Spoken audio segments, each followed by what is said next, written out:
오늘은 복음의 소망에서 흔들리지 아니하며 이라는 제목으로 말씀을 살펴보고자 합니다.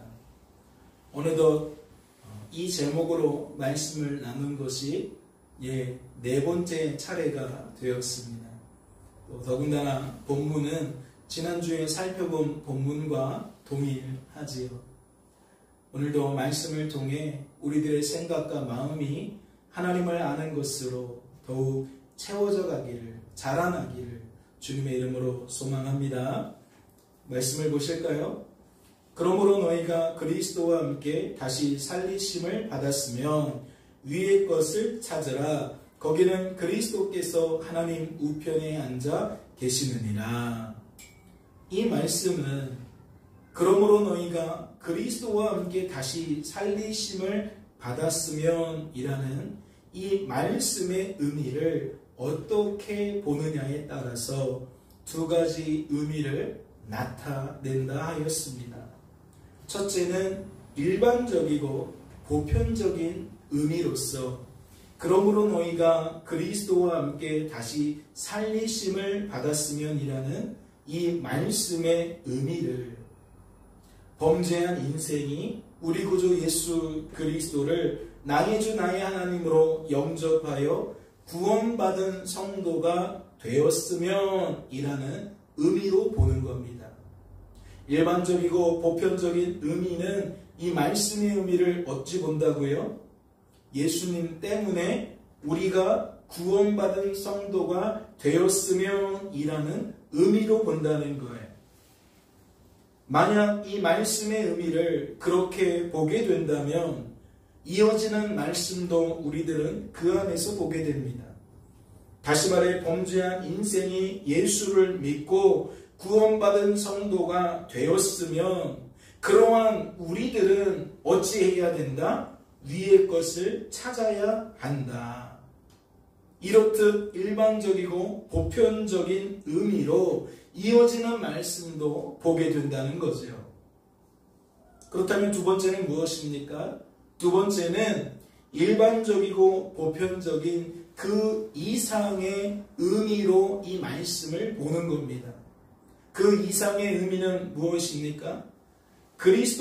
그러므로 너희가 그리스도와 함께 다시 살리심을 받았으면 이라는 이 말씀의 의미를 골로새서 1장과 2장 말씀의 근거에서 복음의 소망에서 흔들리게 된 성도에게, 즉 거듭남의 소망과 부활의 소망에서 흔들리게 된 성도에게 그를 향한 하나님의 뜻과 하나님의 마음을 그의 생각과 마음에 채워주시는 하나님 때문에 복음의 소망에서 흔들리게 된 성도가 이제는 복음의 소망에서 흔들리지 않게 되었으면 이라는 의미로 보는 겁니다.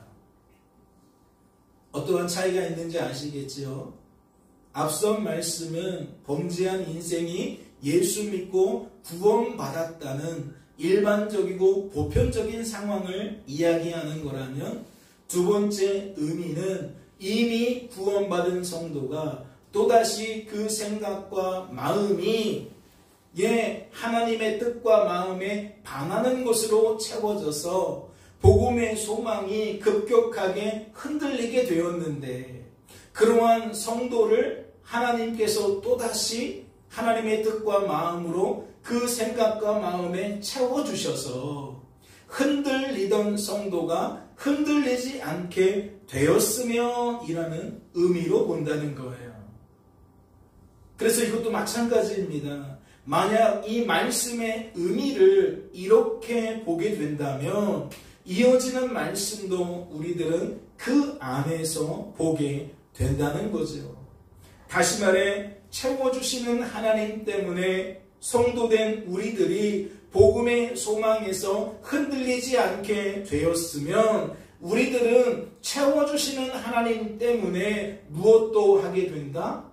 위의 것도 찾게 된다. 사랑하는 성도 여러분, 그렇다면 이 두 가지 관점의 가장 큰 차이점은 무엇일까요? 일반적이고 보편적인 관점과 그 이상의 관점이 나타내는 가장 큰 차이점은 무엇이냐는 겁니다. 이는 주어진 삶의 결과를 하나는 내 뜻에 따른 내 선택의 결과로 보는 것이고, 다른 하나는 하나님의 뜻에 따른 하나님의 선택의 결과로 보는 겁니다. 이해가 되십니까? 이렇게만 이야기를 드리면 잘 이해가 되지 않으시죠?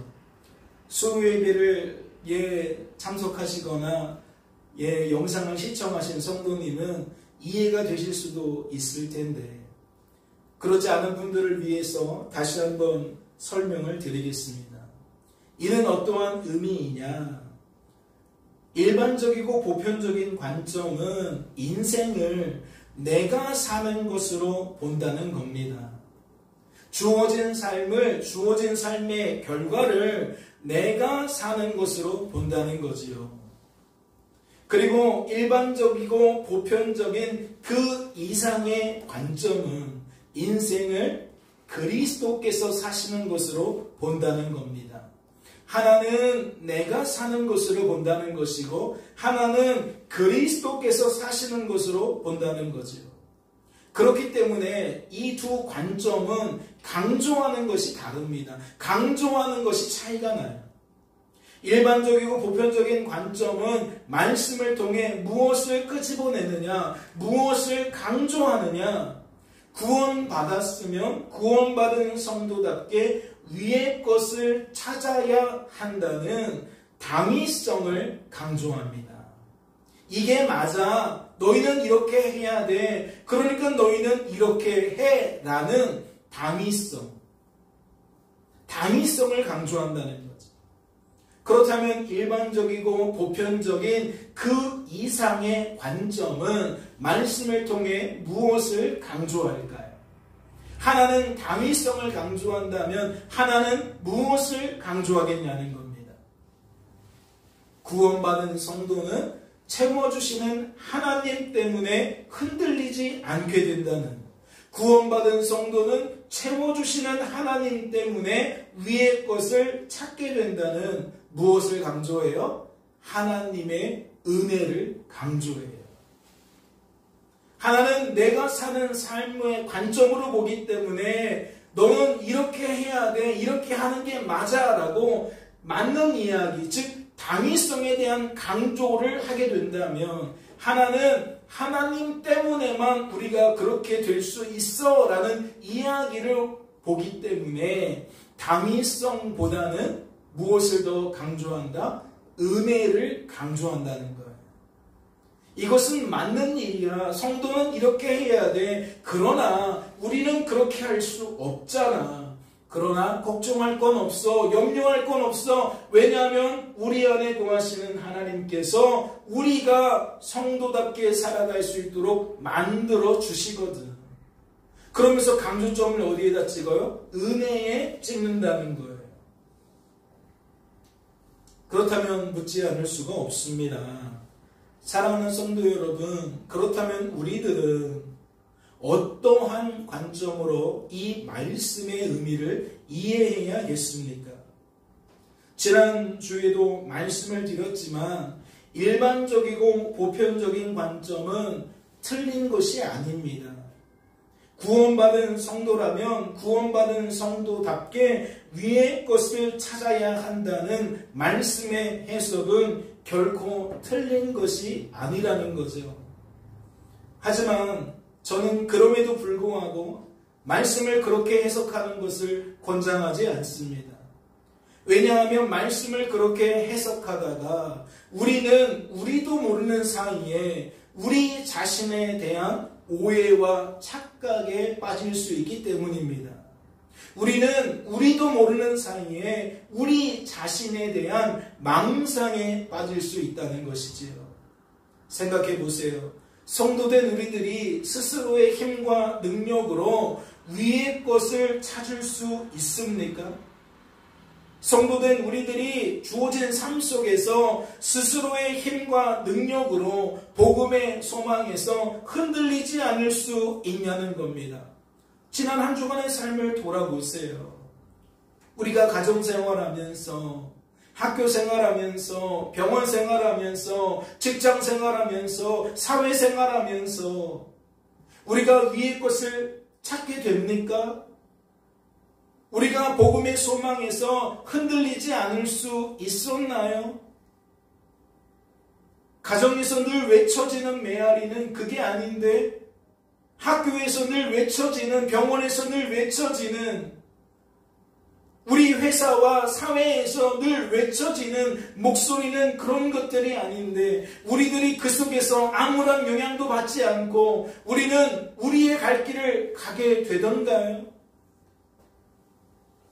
다시 말해 성도된 우리들이 그럼에도 불구하고 우리들이 가지고 있는 힘과 능력으로 여전히 믿음에 거하고 복음의 터 위에 굳게 서냐는 겁니다. 만약 그것이 가능했다면 우리는 말씀을 들을 필요도 없지요. 우리 힘으로 능력으로 그것이 가능하다면 하나님께 기도할 필요도 없을 겁니다. 또한 골로새서 말씀에서 드러나듯이 하나님께서 우리에게 채워주실 필요도 없는 거예요. 하나님께서 우리에게 복음을 다시 들려주실 필요도 없는 겁니다. 왜 그렇죠? 이미 우리가 우리 자신을 단돌이 할 수 있거든요. 통제할 수 있거든요. 절제할 수 있거든요. 우리가 우리 자신을 지켜낼 수 있거든요. 그런데 우리가 골로새 지역의 교회와 성도들을 통해 깨닫게 된 것이 무엇입니까? 우리가 지난 한 주간에 경험했던 것과 같이 그들은 주어진 삶의 자리에서 그들이 보고 듣고 말하게 되는 것을 통해 그들도 모르는 사이에 오해와 착각에 빠졌습니다. 헛된 망상에 빠졌어요. 다시 말해 말씀을 빌어 설명하자면 속아 넘어갔다는 겁니다. 헛된 속임수에 속아 넘어갔다는 거지요. 헛된 말에 그 생각이, 그 마음이 사로잡히게 되었다는 겁니다. 그래서 복음은 온데간데 없고 하나님의 뜻과 마음은 온데간데 없고 무엇이 가득해요? 세상 상식과 세상 가치관이 가득해요. 사람 논리, 환경 논리가 우리의 마음과 생각을 점령하고 있다는 거죠. 이는 무엇을 방증하는 겁니까? 우리들은 스스로 지킬 수 없다는 겁니다. 우리의 마음과 생각을 스스로 지켜낼 수 없다는 거죠. 말씀도 이러한 사실을 다음과 같이 뒷받침합니다. 아무것도 염려하지 말고 다만 모든 일에 기도와 간구로 너희 구할 것을 감사함으로 하나님께 아뢰라. 그리하면 모든 지각에 뛰어난 하나님의 평강이 그리스도 예수 안에서 너희 마음과 생각을 지키시리라. 내가 사는 것으로 여기는 인생에게 성도된 우리들의 마음과 생각을 누가 지켜야 하냐고 묻는다면 그가 어떻게 대답하겠습니까? 우리들의 생각과 우리들의 마음이니 당연히 우리들이 지켜야 한다고 답하겠지요.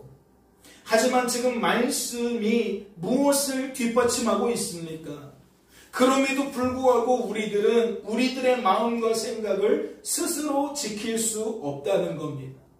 지켜야 한다는 생각을 갖게 되면 지킬 수 없는 상황에 내몰릴 때마다 우리는 염려 외에는 할 게 없다는 거죠. 무너지면 안 되는데, 내가 속으면 안 되는데, 내가 헛된 말에 사로잡히면 안 되는데 어쩌지 염려밖에 할 게 없다는 거예요. 무슨 뜻이죠? 지켜낼 수 없으니까, 지켜낼 수 없는 우리들의 한계를 맛보게 되니까 우리들은 그러한 상황을 체감하면서 염려밖에 할 게 없다는 거죠. 그런데 말씀은 그런 우리들에게 인생이 내가 사는 것이 아니라 그리스도께서 사시는 것이라고 우리의 관점을 뒤틀고 있습니다. 바꾸고 있어요. 내가 사는 것으로는 불가능하지. 맞아. 그러니까 너는 오히려 하나님께 감사해. 왜냐하면 너의 인생은 내가 사는 것이 아니라 그리스도께서 사시는 것이거든. 즉 너의 마음과 생각은 내 스스로 지킬 수가 없는 게 맞아. 그러나 걱정할 필요는 없어. 왜냐하면 너와 함께 하시는 하나님이 그런 너를 아시고 너의 생각과 마음을 지켜주는 것이거든. 그러니 염려하지 말고 오히려 그 하나님께 감사하면서 나아가면 좋겠어. 하나님께서 너의 마음과 생각을 지켜주실 거야. 그러니 그리할 수 없는 내 자신을 의지하지 말고, 그리할 수 없는 누군가를 의지하지 말고, 그리할 수 없는 환경을 의지하지 말고 무엇을 의지하라? 하나님을 더욱 의지하라. 여기서 말하는 기도와 간구는 하나님 바라보고 하나님 의지하라는 얘기거든요. 또 있습니다. 모든 은혜의 하나님 곧 그리스도 안에서 너희를 부르사 자기의 영원한 영광에 들어가게 하시니가 잠깐 고난을 당한 너희를 친히 온전하게 하시며 굳건하게 하시며 강하게 하시며 터를 견고하게 하시리라. 복음의 소망에서 흔들리게 된 우리들을 누가 온전하게 만듭니까? 누가 굳건하게 만듭니까? 복음의 소망에서 흔들리게 된 우리들을 누가 강하게 만들고 누가 터를 견고하게 만드냐는 겁니다. 내가 사는 것인 줄로 알면 내가 스스로 그리해야 된다라고 여길 거지만 말씀은 동일한 관점으로 소개하고 있잖아요. 내가 사는 것이 아니라 그리스도께서 사시는 것이라고 동일한 관점으로 말하고 있지 않습니까? 네가 구원받은 성도가 아니라서 지금 무너진 게 아니야. 흔들리게 된 게 아니야. 너는 구원받은 성도지만 그럴 수 있는 존재야. 그럴 수밖에 없는 존재야. 하지만 걱정하지 마. 잠깐 고난을 당한 너희를, 다시 말해 흔들리게 된 너희를 또다시 온전하게 만들고 또다시 굳건하게 만들고 또다시 강하게 만들고 견고하게 만드는 것은 너와 함께 하시는 하나님이야. 하나님은 그 일을 행하실 거야 라고 무엇을 강조해요? 은혜의 하나님을 강조해요. 그렇다면 이 말씀에 근거하여 우리들은 이러한 정리를 할 수 있는 거죠. 당위성이라는 것 앞에서 우리들은 우리들의 민낯을 드러낼 수밖에 없는, 우리들의 한계를 드러낼 수밖에 없는 상황이지만 하나님은 그러한 상황 속에서 우리에게 은혜를 베푸셔서 자격 없는 우리들을 그럼에도 불구하고 구원받은 성도로 세워주셨다는 거예요. 그런데 이것이 구원받을 때만 그리한 것이 아니라 또다시 흔들리게 되었을 때에도 마찬가지라는 거죠. 이미 구원을 받았지만 우리들은 얼마든지 또다시 흔들릴 수 있는데 하나님은 우리에게 여전히 함께 하시면서 앞서 행하셨던 그 일, 즉 우리의 한계를 드러낼 수밖에 없는 상황 속에서 그러한 우리에게 은혜를 베푸셔서 성도로 세워주신 것처럼 지금도 뭐하는 분이시다? 지금도 여전히 성도된 우리들을 성도로 보존시켜주시는 분이다. 무엇을 통해? 은혜를 통해. 즉 우리의 마음과 생각을 끊임없이 하나님의 것으로 채워주시는 그 하나님의 손길을 통해. 그러니 하나는 당위성에 목숨을 걸지만 하나는 무엇에 목숨을 걸어요? 은혜의 목숨을 거는 거예요. 따라서 저는 일반적이고 보편적인 관점으로 말씀을 해석하는 것보다는 일반적이고 보편적인 그 이상의 관점으로 말씀을 해석하는 것을 권장합니다. 왜냐하면 일반적이고 보편적인 그 이상의 관점으로 말씀을 해석하게 되면 구원받은 성도라면 위의 것을 찾아야 한다는 당위성을 폐기하는 게 아니잖아요. 구원받은 성도가 위의 것을 찾아야 한다는 당위성을 훼손시키는 게 아니라고요. 다만 우리는 어떻게 그러한 삶을 살아갈 수 있다? 참아주시는 하나님 때문에 우리가 그러한 삶을 살아갈 수 있다라는 은혜를 더욱 강조할 뿐이라는 거예요. 이해가 됐어요? 하나는 당위성을 강조하며 우리가 그러한 삶을 살아가야 된다라는 것만 강조하지만, 그래서 우리의 민낯, 우리의 한계를 오해하고 착각하게 만들지만, 우리들은 그렇게 할 수 있어 라는 망상에 젖어들게 만들지만, 일반적이고 보편적인 그 이상의 관점은 당위성도 부인하지 않을 뿐만 아니라 성도된 우리들의 삶이 내가 사는 것이 아니라 그리스도께서 사시는 삶이라는 것을 더욱 강조한다는 거지요. 그러니 무엇을 더욱 권장하게 된다? 그 이상의 관점으로 해석하는 것을 권장하게 된다. 그러나 가장 결정적인 이유는 그런 것이 아닙니다. 가장 결정적인 이유는 무엇이냐? 골로새서 말씀이 말씀을 그러한 관점으로 소개하고 있기 때문이라는 거예요. 골로새서 말씀을 띄엄띄엄 한 절 한 절 읽는 것이 아니라, 그렇게 적용하고 해석하는 것이 아니라 전체를 가지고 찬찬히 세밀하게 살펴보다 보면 무엇을 발견하게 되느냐? 이 말씀은 그 말씀 자체가 그러한 관점으로 기록되어 있다는 거예요. 그러니 우리는 말씀을 해석할 때에 그러한 관점으로 해석해야 된다고 권장할 수밖에 없다는 거죠. 따라서 저는 오늘도 본문 말씀을 일반적이고 보편적인 관점이 아니라 그 이상의 관점으로 해석하고자 합니다. 말씀을 보실까요? 그러므로 너희가 그리스도와 함께 다시 살리심을 받았으면 위의 것을 찾으라. 거기는 그리스도께서 하나님 우편에 앉아 계시느니라. 우리들이 지난 시간에 그러므로 너희가 그리스도와 함께 다시 살리심을 받았으면 이라는 이 말씀의 의미에 집중했다면, 오늘은 이어지는 말씀, 즉 위의 것을 찾으라는 이 말씀의 의미에 대해서 조금 더 집중해 보고자 합니다. 사랑하는 성도 여러분, 일반적이고 보편적인 의미로서 위의 것이란 무엇을 나타낼까요? 성경에서 말하는, 특별히 복음서에서 말하는, 서신서에서 말하는 위의 것이란 무엇을 나타내겠냐는 겁니다. 이는 다른 것이 아니라 하나님 나라의 것을 나타내는 겁니다. 다시 말해 위는 하나님께서 거하시는 하나님 나라를 나타낸다는 거죠. 그러니 위의 것이란 하나님 나라의 것을 나타낸다는 거예요. 말씀도 보세요. 거기는 그리스도께서 하나님 우편에 앉아 계시느니라 라고 소개되어 있습니다. 이는 어떠한 의미죠?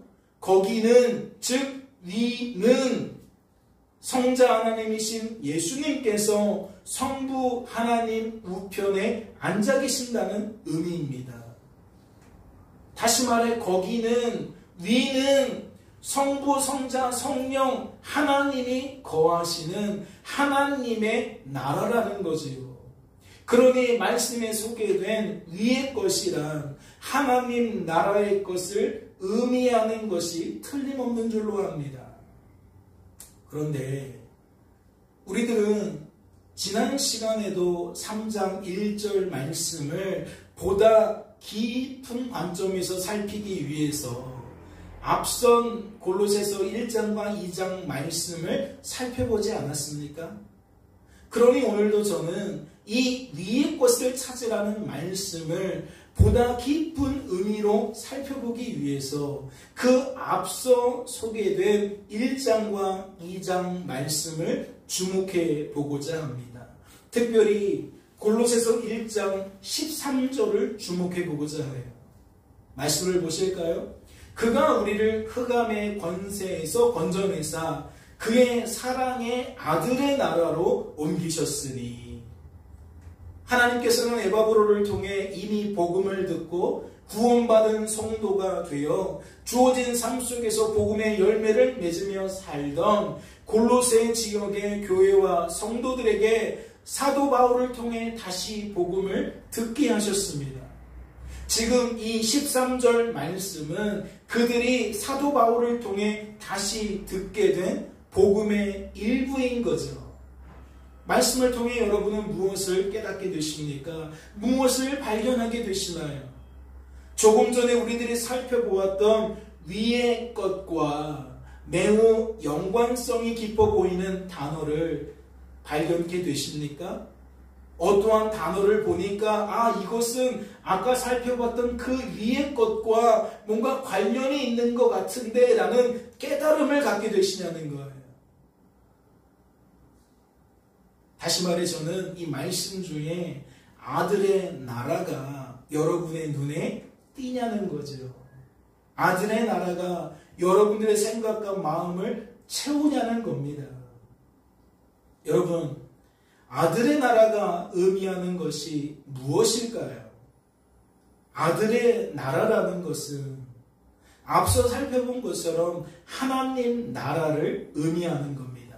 그런데 말씀은 왜 하나님 나라라고 소개하지 않고 아들의 나라라고 소개했을까요? 왜 그렇게 표현했을까요? 그 까닭이 무엇이겠습니까? 이는 큰 틀에서 이해하면 됩니다. 지금 사도 바울을 통해 하나님이 무엇을 듣게 하시는 거예요? 무엇을 배우게 하시는 거예요? 복음을 듣게 하시는 거예요. 다시 복음을 배우게 하시는 거예요. 그러면 하나님 나라를 아들의 나라라고 표현한 것은 어떠한 의미가 담겨 있다는 거예요? 복음을 설명하는 의미가 담겨 있다는 거예요. 그렇다면 우리들은 두 가지를 살펴볼 수 있는 겁니다. 복음 안에서 이 아들의 나라가 갖고 있는 의미는 첫째, 아들이, 즉 우리 구주 예수 그리스도가 하나님이시라는 것을 강조하는 거예요. 나타내는 거예요. 하나님 나라를 하나님 나라라고 소개하지 않고 아들의 나라라고 굳이 표현한 까닭은 이 아들이, 즉 예수님이 하나님이시라는 것을 나타낸다는 거죠. 둘째는 성부 하나님께서 성자 하나님이신 예수님 때문에, 성부 하나님께서 성자 하나님이신 예수님을 통해서 범죄한 우리들을, 자격이 없는 우리들을 그럼에도 불구하고 무엇하셨다? 흑암의 권세에서 건져내셔서 하나님의 나라로 옮기셨다. 이게 뭐라는 거예요? 복음이라는 거예요. 그러니까 말씀은 복음을 통해 예수님이 어떤 분인지를 강조하고 있는 거고, 예수님이 어떤 일을 하셨는지를 강조하는 거예요.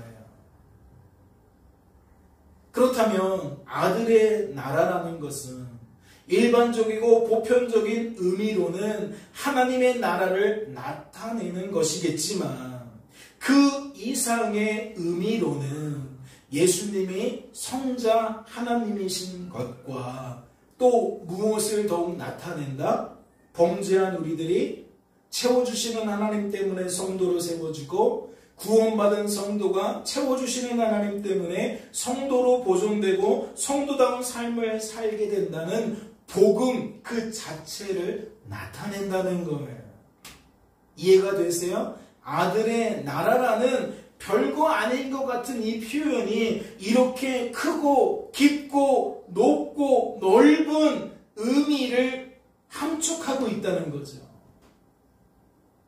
그렇다면 다시 본문의 말씀으로 돌아와서 생각해 보겠습니다.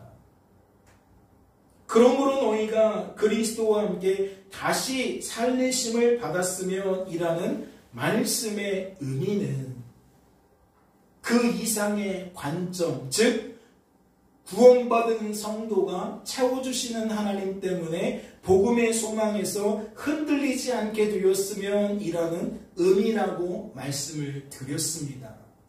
그래서 이 관점으로 앞에 부분을 해석하니까 뒤에 부분도 그러한 관점으로 해석하게 된다는 일반적이고 보편적인 이야기를 드렸어요. 그런데 오늘 우리들은 그 이상을 생각해 본다고 했습니다. 즉 위의 것을 찾으라는 이 말 자체가 그 이상의 의미를 담고 있다는 것을 저와 여러분은 오늘 찾아보자는 이야기를 드리는 거예요.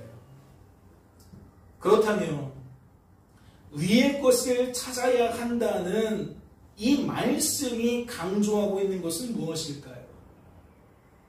복음의 소망에서 흔들리지 않게 된 성도가 찾아야 하는 위의 것이란 무엇이겠냐는 겁니다. 이것은 우리가 지금까지 논의했던 그 모든 것을 함축하는 얘기입니다. 다시 말해 여기서 말하는 위의 것이란 당위성이 아니라는 거죠. 당위성이 아니라 은혜라는 겁니다. 다시 말해 복음이라는 거죠. 말씀은 그 단서를 이렇게 소개합니다. 말씀을 보세요. 위의 것에 대한 내용을 2절 말씀에서 이렇게 풀고 있죠. 위의 것을 생각하고 땅의 것을 생각하지 말라. 사랑하는 성도 여러분, 지금 이 말씀의 구도가 무엇과 닮아 있습니까? 조금 전에 우리들이 살펴본 1장 13절 말씀과 그 구도가 매우 닮아 있습니다. 말씀을 보세요. 그가 우리를 흑암의 권세에서 건져내사 그의 사랑의 아들의 나라로 옮기셨으니, 이 두 말씀을 잘 보시라는 걸 제가 특별히 색깔로 구분을 지었는데, 지금 골로새서 3장 2절 말씀이 무엇과 무엇을 대척점에 두고 소개합니까? 하나는 위의 것, 하나는 땅의 것을 대척점에 두고 말씀을 소개합니다. 그런데 1장 13절 말씀을 보세요. 이 말씀 또한 무엇을 대척점에 두고 소개합니까? 흑암의 권세가 가득한 이 땅과 하늘의 나라를 대척점에다 두고 소개를 합니다. 그렇다면 이 말씀의 의도는 무엇일까요? 골로새서 3장 2절 말씀은 이러한 1장 13절 말씀에 비추어 볼 때 무엇을 강조하는 말씀이냐는 겁니다. 위의 것을 생각하고 땅의 것을 생각하지 말라는 단순히 당위성을 강조하는 말씀이 아니라 무엇을 강조하는 말씀인 거죠? 이 또한 은혜를 강조하는 말씀인 겁니다. 즉 흑암의 권세에서 건져내사 우리를 아들의 나라로 옮기신 하나님을 강조하는 거라는 거죠. 땅의 것을 생각하지 않고 위의 것을 생각하도록 만드시는 하나님을 강조하고 있다는 겁니다. 그렇다면 성도된 우리들은 이 말씀을 통해, 즉 오늘 본문 말씀을 통해 무엇을 주목해야 하는 겁니까? 구원받은 성도는 구원받은 성도답게 위의 것을 찾으라는, 위의 것을 생각하라는 당위성에 주목해야 되는 겁니까? 우리는 자꾸만 말씀을 볼 때 지나칠 정도로 당위성에만 주목하는 성향이 있어요. 그러나 우리가 오늘 이렇게 세밀하게 지난 시간과 이번 시간을 걸쳐서 말씀을 깊이 들여다보는 이유가 무엇일까요? 이는 이 말씀이 단순히 당위성을 주목하도록 만들기 위한 말씀이 아니라 구원받은 성도를 구원받은 성도답게 살아가게 만드시는, 다시 말해 위의 것을 찾게 만드시는, 위의 것을 생각하게 만드시는, 누구를 주목하게 만드는 거예요? 성도된 우리들에게 은혜를 베풀어 주시는 하나님을 주목하게 만드는 거예요. 그러니까 골로새서 3장 1절로 2절 말씀을 통해 우리들은 위의 것을 찾아야 돼, 위의 것을 생각해야 돼 라는 것에 몰두할 것이 아니라 무엇에 몰두해야 된다? 그러한 삶을 살게 만드실 은혜의 하나님에게 더욱 몰두해야 된다라는 이야기인 거죠. 그렇다면 우리들은 이 말씀의 의미를 어찌 바라볼 수 있어야 합니까? 그러므로 너희는 하나님이 택하사 거룩하고 사랑받는 자처럼 긍휼과 자비와 겸손과 온유와 오래 참음을 옷 입고, 누가 누구에게 불만이 있거든 서로 용납하여 피차 용서하되 주께서 너희를 용서하신 것 같이 너희도 그리하고 이 모든 것 위에 사랑을 더하라. 이는 온전하게 매는티니라. 여러분, 표면적으로 12절부터 14절 말씀은 무엇을 강조하고 있는 것처럼 보입니까? 당위성을 강조하고 있는 것처럼 보여요. 그러므로 너희는 하나님이 택하사 거룩하고 사랑받는 자처럼, 너희는 구원받은 성도처럼 뭐 하라는 거예요? 이런 삶들을 살아가라는 거죠. 그러니까 말씀을 딱 보면 당위성에 대한 이야기구나 라고 받아들인다는 거죠. 나는 구원받았으니 구원받은 성도답게 이러한 삶을 살아가야 돼 라는 의미로 받아들이게 된다는 겁니다. 말씀을 하나씩 보실까요? 그러므로 너희는 하나님이 택하사 거룩하고 사랑받는 자처럼 긍휼과 자비와 겸손과 온유와 오래 참음을 옷 입어라. 구원받은 성도는 구원받은 성도답게 긍휼과 자비와 겸손과 온유와 오래 참음을 옷 입는 삶을 살아야 된다. 그런 얘기로 여겨진다는 거죠. 누가 누구에게 불만이 있거든 서로 용납하여 피차 용서하되 주께서 너희를 용서하신 것 같이 너희도 그리하고, 너희는 용서받았으니 용서받은 사람처럼 누가 너희에게 불만을 품거든 그를 용납해 주라는 거죠. 용서해 주라는 겁니다. 무엇을 주목하게 만든다? 당위성에 주목하게 만들다. 마지막도 마찬가지죠. 이 모든 것 위에 사랑을 더해라. 구원받은 성도는 이렇게 해야 돼, 저렇게 해야 돼, 알겠지? 그런데 억지로 하지 말고, 미워하는 마음을 품고 하지 말고 사랑하는 마음을 갖고 해야 돼. 그래야만 진정으로 성도다운 삶을 사는 거야.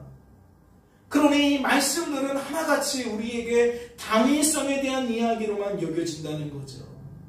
그러나 성도된 우리들은 이 말씀의 의미를 어떻게 받아들여야 합니까? 당위성을 부인해서는 안 되죠. 그건 맞는 얘기예요. 구원받은 성도는 이러한 삶을 살아가야 된다라는 것을 우리가 어떻게 부정합니까? 어떻게 부인해요? 하지만 그것이 주된 목적이 아니라니까요. 그것이 강조점이 아니라니까요. 주된 목적은 무엇입니까? 이 말씀의 강조점은 무엇입니까? 구원받은 성도는 채워주시는 하나님 때문에 이와 같은 삶을 살아갈 수 있다는 거예요. 이와 같은 삶을 살아가게 된다는 거예요. 그러니 말씀은 성도된 우리들에게 더욱 은혜의 하나님을 주목하게 만든다는 거죠. 그러한 관점으로 이 말씀을 바라보고 받아들이도록 만든다는 거예요. 여러분, 그렇다면 이제 결론인데, 이러한 차이는 우리가 말씀을 읽으며 그 말씀의 의미를 해석할 때만 적용되어야 할까요? 이러한 관점이 성경이라는 글을 읽으며 그 의미가 무엇인지 해석할 때에만 필요한 관점이겠냐는 거예요. 우리가 사실은 말씀을 통해 자꾸만 당위성을 강조하려는 이유가 무엇이냐? 그것은 우리들이 주어진 삶을 실제적으로 그러한 관점으로 살아가고 있기 때문입니다. 자녀들아, 너희들은 이렇게 해야 돼. 부모들아, 너희들은 이렇게 해야 돼. 즉, 너희는 이렇게 해야 돼 라는 그 입장에서의 그 당위성, 주어진 삶의 관점이 내가 사는 것에 몰두되어 있기 때문에 우리들은 말씀도 그러한 관점으로 여긴다는 거죠. 그러니까 삶과 말씀 해석은 따로 노는 게 아니라 내가 어떠한 영적인 상태로 어떠한 관점으로 살아가고 말씀을 보느냐는 하나라는 겁니다. 그렇다면 오늘 왜 이렇게 섬세하게 세밀하게 구체적으로 말씀을 살피는 겁니까?